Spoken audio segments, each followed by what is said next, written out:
ঈদ মোবারক। ঈদের দিনের অনেক অনেক শুভেচ্ছা সবাইকে। আশা করি সবাই অনেক বেশি হ্যাপি আছেন। ছোটবেলাটা না ঈদের আনন্দটা অনুভব করতাম একরকম, আর এখন সেই অনুভূতিটা অন্যরকম হয়ে গেছে। কারণ ছোটবেলা মনে হতো ঈদ মানে আনন্দ, ঈদ মানে খুশি, ঈদ মানে সবার সাথে, প্রিয়জনদের সাথে বিশেষ করে সময় কাটানোর দিন।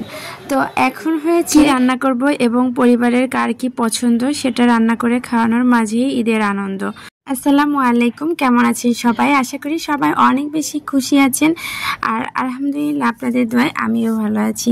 আর এই তো ঈদ মানেই খাওয়া দাওয়া। ঈদের দিনে সকালবেলায় সেমাই রান্না না হলেই নয়। সর্বপ্রথম আমি সেমাই রান্না করার জন্য চলে আসলাম। এখানে নর্মাল সেমাইটাই রান্না করেছি, তবে এবার ঈদে আমি রাতেই একটা কেক বসিয়েছিলাম, কারণ ছেলেরা খুব বায়না করছিল, তাদের ম্যাঙ্গো কেক খুব পছন্দ। তো একটা কেক বসানোর জন্য ভাবলাম ঈদের রাত্রে যদি আমি এই কাজটা এগিয়ে রাখি তাহলে সকালে সুবিধা হবে, একসাথে পরিবেশন করে দিতে পারবো। তো এই তো এদিকে সেমাইটা রান্না করে নিলাম। সেমাইটা রান্না হয়ে গেলে একটু কিশমিশ আর বাদাম দিয়ে পরিবেশন করে দিয়েছিলাম। সেমাইটা মজাই হয়েছিল খেতে। এরপর চলে আসলাম পাস্তা রান্না করার জন্য। মোট কথা আজকে আমার ছেলেরা যা যা পছন্দ করে তাদের পছন্দের রান্নাগুলোই করেছিলাম, কারণ ওই রকমের কোনো গেস্ট আসার পরিকল্পনা ছিল না, আর আমরাও কোথাও যাব বলে মনে হয় না। ওদের পছন্দের রান্না করব আর নিজেরাও সবাই মিলে খাবো। তারপর এখানে রোস্ট করার জন্য আমি কিছু চিকেনের টুকরা ম্যারিনেট করে রেখেছিলাম লবণ আর লেবুর রস দিয়ে। আর এদিকে পোলাওটা প্রায় হাফ রান্না হয়ে গেছে। এই পর্যায়ে আমি অল্প পরিমাণে মটরশুঁটি দিয়ে দিলাম। মটরশুঁটিটা ফ্রোজেন রাখি সারা বছর, যেটা পোলাও রান্নার সময় মাস্ট বি দেওয়াই লাগে আমার। আর এটা দিলে খেতেও ভালো লাগে, দেখতেও সুন্দর লাগে। আর এদিকে আমি আর এক চুলায় চিকেনের টুকরা যে রোস্টের জন্য কেটেছি সেগুলো ভেজে নিচ্ছি। ফার্মের মুরগি দিয়ে রোস্ট রান্না করলে যদি একটু ভেজে নেওয়া হয় কড়া করে, তাহলে কিন্তু রোস্ট খেতে অনেক বেশি টেস্ট হয়।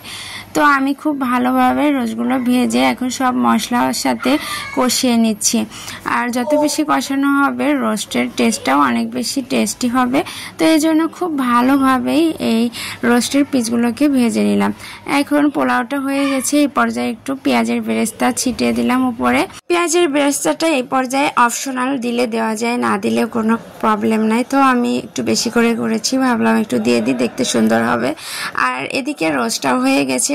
রোস্টটাও শেষ পর্যায়ে আমি একটু পেঁয়াজের বেরেস্তা দিয়ে পরিবেশন করব। বাচ্চাদেরকে কয়েক পিস কাবাব ভেজে দিলাম, এটা ফ্রোজেন করা ছিল। আর এদিকে আজকে বেগুন পটল শেষ হয়ে গেছে বলে ফ্রোজেন বাঁধাকপি দিয়ে বাঁধাকপির পাকোড়া তৈরি করলাম। এটা পোলাও দিয়ে কিংবা সস দিয়ে বিকেলে নাস্তা হিসেবেও খাওয়া যাবে এই ভেবে।